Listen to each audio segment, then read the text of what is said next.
I am so pleased to introduce our next speaker. It's Dr. Heather Bensler. And I was so fortunate to get to be at her table, and I met her over lunch. So I'm so excited she's going to get to share this with you. Thank you. All right. I'm a little taller, so I'm just going to put this up. Can you hear me? All right. Okay, excellent. Thank you so much for having me today to share about the Grow Your Own program that we've developed at the University of Calgary. Judy said, I'm Heather Bensler. I'm the Assistant Dean Academic Partnerships. So my role at the university and the Faculty of Nursing is to lead the development of our rural and Indigenous nursing program. I just want to pause and acknowledge the land in which we are gathered today. I looked up the land acknowledgement for this institution and noted that this is the traditional territory of the Cherokee people who have been displaced, as we have a very similar history in Canada. Calgary is where I'm from, and it is the traditional territories of the Treaty 7 region in southern Alberta.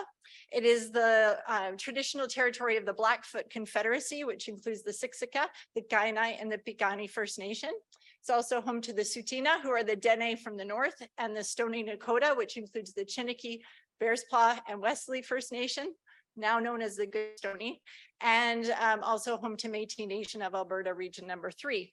And what's exciting is one of the nursing programs that we have started in the last 2 years is actually on the First Nation of Siksika, which is part of the Blackfoot Confederacy. And I think it's important, particularly for those of us who identify as settlers.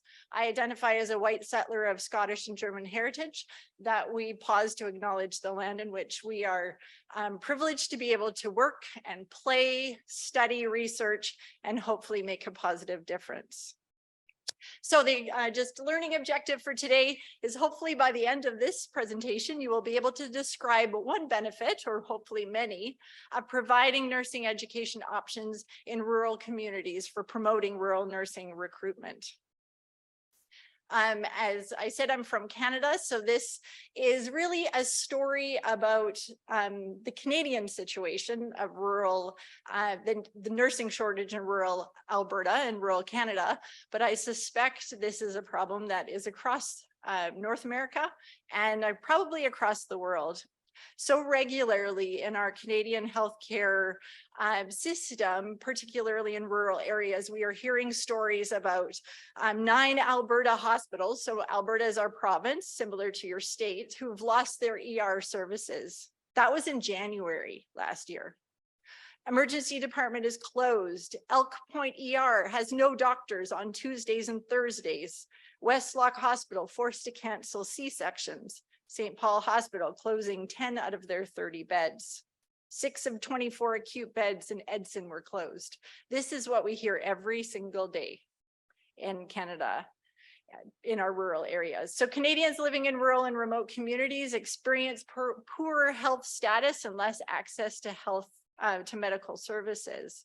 And their health is really influenced, and I think we've heard this today, is by the social determinants of health, policies, health policies that are designed for the urban area instead of the rural, and limited access to qualified healthcare professionals. And namely, what we're seeing is nurses. The shortage is related to nursing. Unfortunately, our current strategies for recruitment are about physicians. We have even a whole very, very well-funded program in Canada, in my province of Alberta, where they recruit physicians. And it's like, well, we can't get physicians because there just aren't nurses, or we have nurses, but they don't have the requisite skills for the rural areas. We also, so current recruitment and retention strategies are just not working. They are not community engaged. We need our communities, yes, promoting, recruitment of physicians, but also to nurses. And our attempts to recruit non-rural staff with financial incentives we're finding in Canada, it's a stopgap, and it doesn't work. We also do not have enough farmers for our nurses to marry, because that used to, I guess, be the recruitment strategy that they would use, but it's not enough of them, I guess. So nurses are leaving our rural and remote practice due to practice demands made worse by these ongoing shortages. And we find that this rural nursing practice, as I'm sure you all know, or preaching to the choir, is unique. And few of our urban nursing programs, where I work, adequately prepare our students for the demands of the expert generalist rural practice.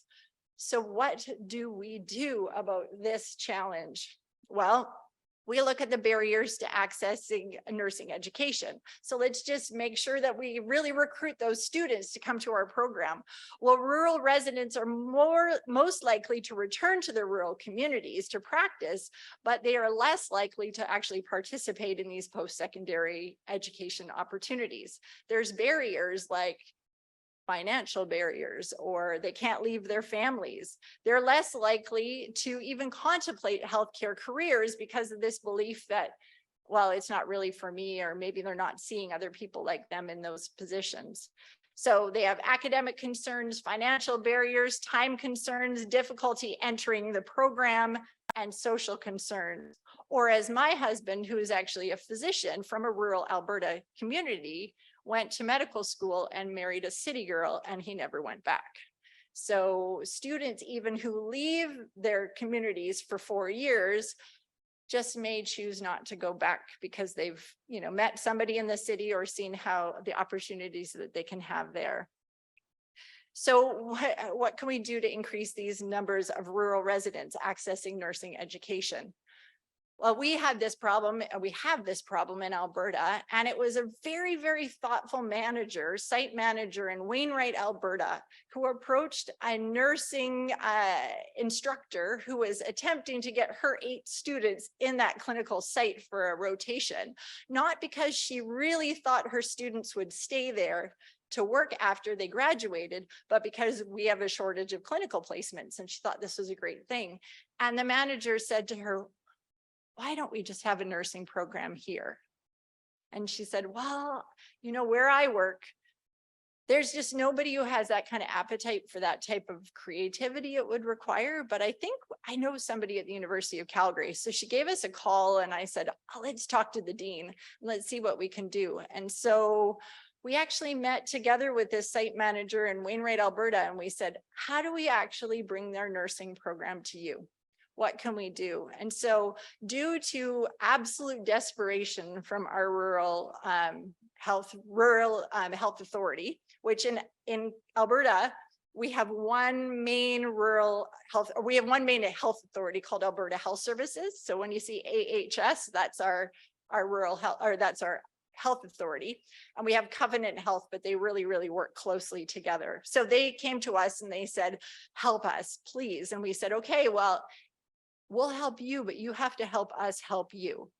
And so, kind of is it Hapkido or something, when you use like somebody's strength against them to win what you want to do, which is hopefully gaining something that you all wanted. So that's what we did. So we worked with Alberta Health Services to develop a Grow Your Own program, where we looked at ways that we could actually bring our nursing program to the rural community instead of asking them to come to us. Our first program was a pilot program, and it was a project out of Wainwright, which is kind of central east Alberta. It's 5.5 hours from Calgary. It's about 2.5 hours from Edmonton, kind of in the middle of nowhere. And there we developed we brought our 4-year direct entry, so straight from high school program. We had online lectures where students zoomed in, now we can use Zoom, into the main lectures in our university. And they had in-person lab and clinical. We took 2 rooms in the long-term care center. One we made into a lecture hall with 3 tables, kind of straight tables, so the students could come and gather together to take their classes in person, even though they were being zoomed in. And the lab, we just set up 2 hospital beds, and we worked with the community foundation to raise about $70,000 to buy the equipment required. And we put together this in-person lab. Of course, we had a shortage of clinical instructors. So we went back to Alberta Health Services and we said, you wanted us here, but we can't be here unless we have clinical instructors. So what do we do together? So we worked together to figure out, well, if we can't recruit our own instructor, then we can second one of their staff, and then we back pay Alberta Health Services, because we know in nursing education, we don't pay what we could pay somebody if they were going to work in clinical practice. And we also didn't want to be pulling from their staff and then those staff people not wanting to go back to practice again. So we figured this was kind of our best way of working together. Students who are eligible must live within 120 kilometers radius. So sorry, that's about 80 miles of region. And we include all of the health centers within that region.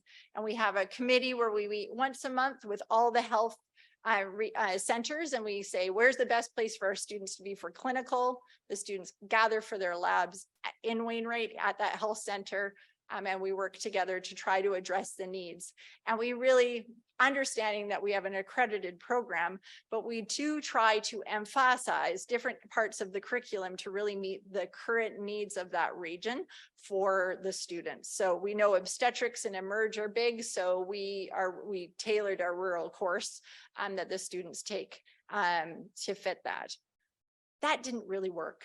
You know, it worked, but there were some issues with it. So we realized students just zooming into the city for their classes really doesn't work, because we needed rural nurses teaching rural students. So we now have recruited rural master's prepared nurses from across the entire province to teach lectures. And, you know, the dean of the faculty said, I don't know how you're going to get enough nurses to be able to do it. We had 98 qualified master's prepared rural nurses who applied to teach, because they are desperate for something that's hopeful, because people are tired and COVID has just wiped managers and leaders of their joy of nursing. And so we came to Alberta Health Services and we said, look, we'd like your managers to stay in place, but what if we had them one day a week and they could teach with us?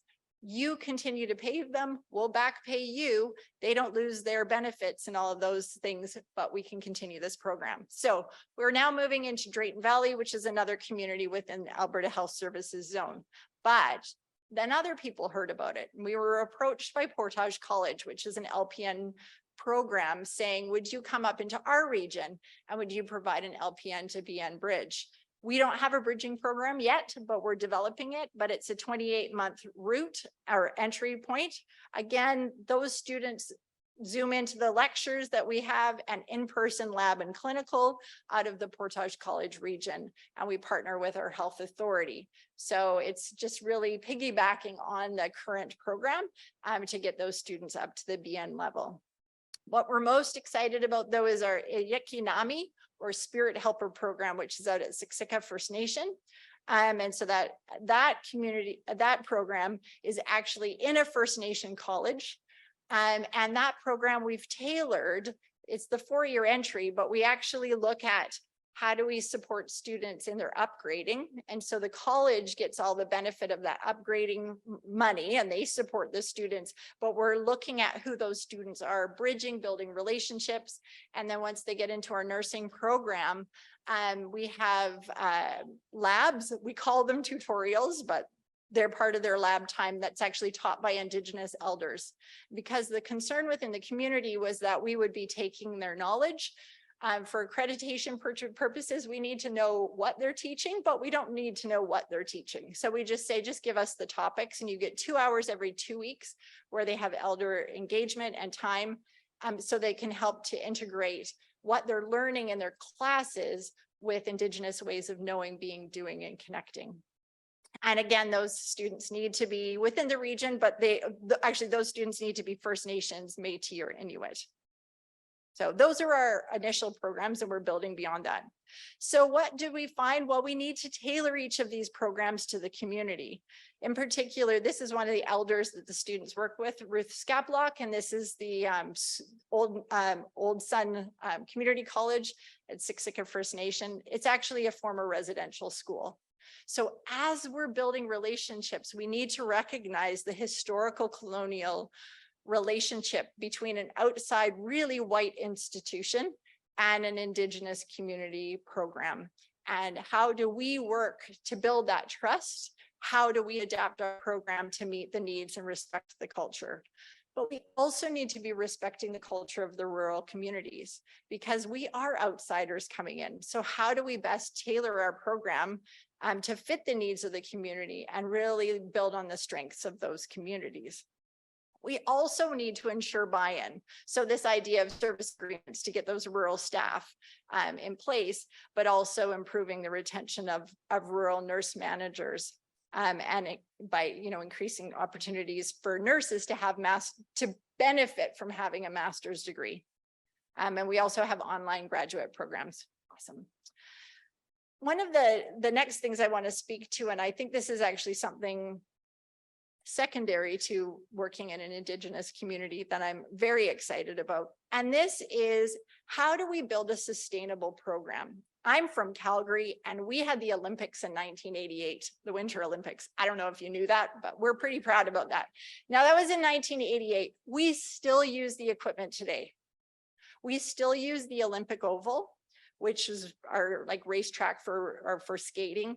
And we still have our Saddle Dome, which is where we have our hockey games. We're really, really proud of that. And I want people to look at our program that we're developing in these communities and be really proud of it and say, do you remember U of C came, but now this is ours. And we're proud of it. So what does that mean? Well, guess what? We will not always be in Wainwright. We will not always be in Drayton Valley. In fact, we do about 2 intakes of students, and then we call it a staggered intake because when we call it a pause, people kind of get scared. So we stagger our intake. So it's a sustainable program. We don't want to stress our healthcare system and the staff nurses. So we may go into a community and do 2 cycles of students and then never come back. So, but we're asking the community to put in about $70,000 worth of equipment. They buy the equipment. So we're co-designing a simulation program with our health authority.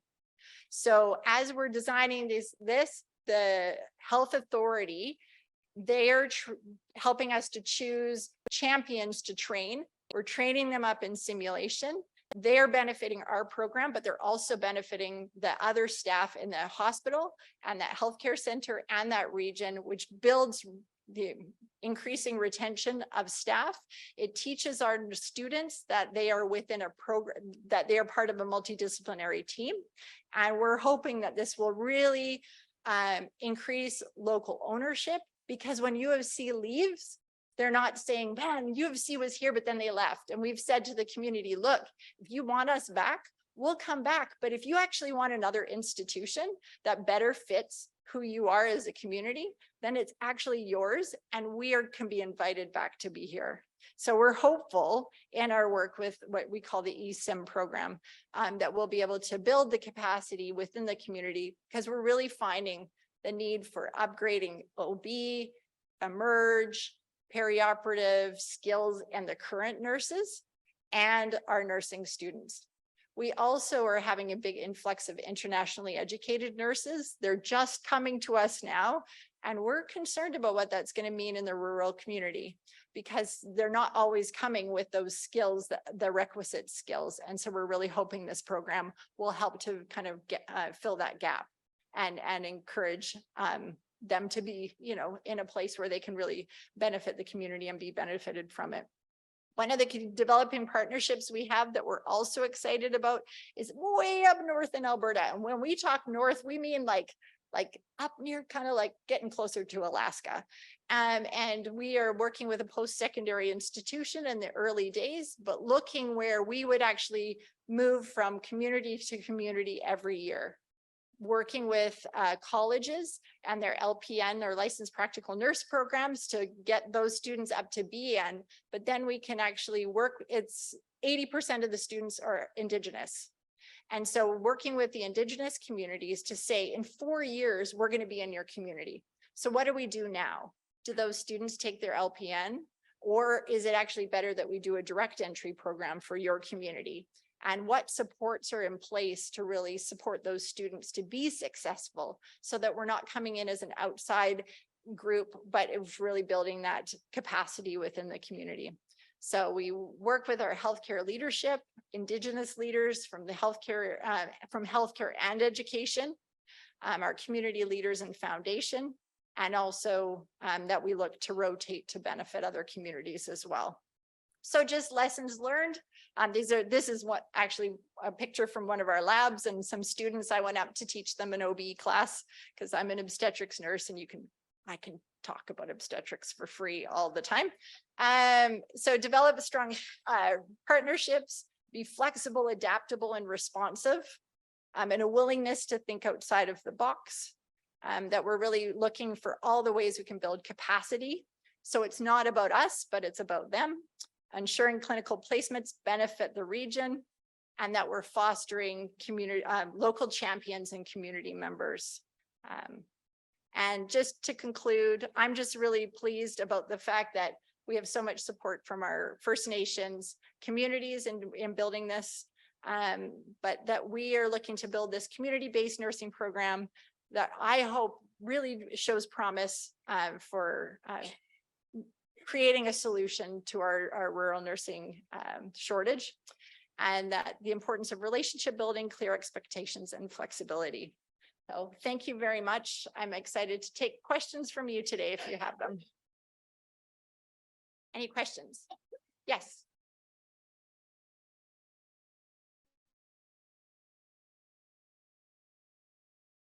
Excellent, thank you. So we've been going on for 3 years. We have 3 intakes of students and we do 8 to 9 students per cohort. So they're not big. But in a region, what we don't want to do is oversaturate, right? And our communities are quite small. So we have, I'm trying to think right now, maybe 70 students total in our program. We're expanding to 2 more programs next fall, another program in January, and then we have I'm not allowed to say it publicly. We have a new curriculum that's coming in that we're not allowed to say publicly, but anyway, it's a new curriculum that's coming in. We're pausing just so that we can get that going. But our goal is to have 48 students intake every term. So yeah, thank you for the question. Yes.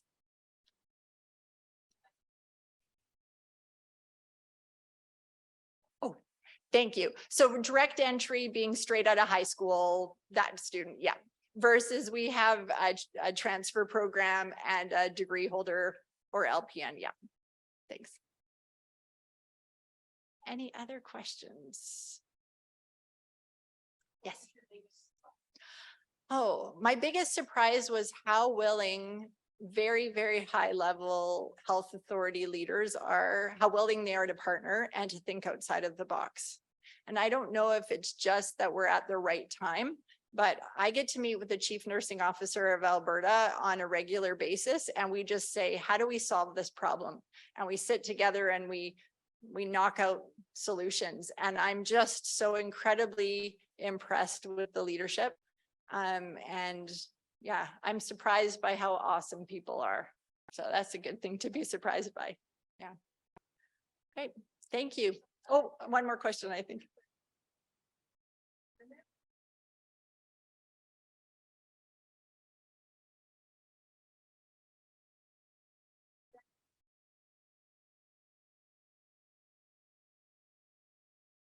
There was a question about historically Canadian nurses have come down to the States. There's been a recruitment. Is that a continued problem? I don't hear about it as much anymore. When I graduated in like 96, we couldn't get jobs in Canada. So we all kind of jumped the border. I'm very concerned with the NCLEX exam, that's become our exam in Canada, because it makes it really, really easy for our nursing students because we can work on either side of the border. So we're working in nursing education to change that, to bring our Canadian exam back to make it more difficult. Yeah, but good question. Yeah. Thank you very much.